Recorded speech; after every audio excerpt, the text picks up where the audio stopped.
Bonjour à tous, j'espère que vous allez bien. On se retrouve aujourd'hui pour une recette de velouté de butternut légèrement épicé. La recette est vraiment très simple à réaliser, je suis sûre que vous allez vous régaler. Pour la préparation de cette recette, vous aurez besoin d'une courge butternut, un oignon et une gousse d'ail.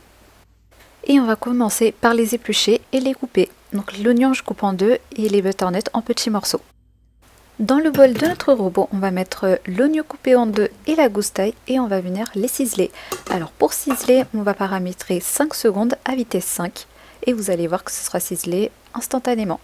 Et si vous n'avez pas de Thermomix, vous pouvez les hacher avec un couteau. Une fois que c'est fait, on va venir blanchir les oignons. Alors pour ça, je vais rajouter un peu d'huile d'olive et je paramètre 3 minutes à 88 degrés et à vitesse spatule.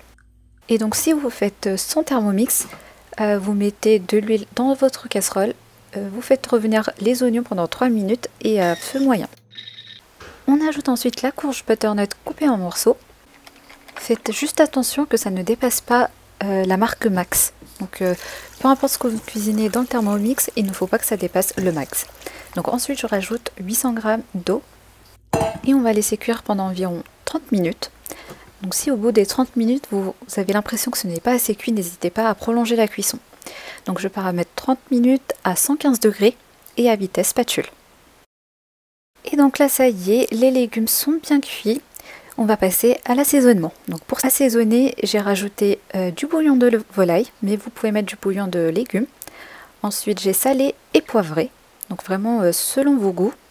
Et je rajoute également une demi-cuillère à café de curry et 40 ml de lait de coco. Et vous allez voir que le curry et le lait de coco avec le butternut, c'est une tuerie. Donc ensuite, je paramètre 50 secondes et on va mixer le tout. Donc je commence à la vitesse 4 et j'augmente progressivement jusqu'à la vitesse 9. Et si vous faites sans Thermomix, vous pouvez utiliser un mixeur plongeant ou un blender classique. Et voilà, le velouté de butternut au curry et au lait de coco est maintenant prêt.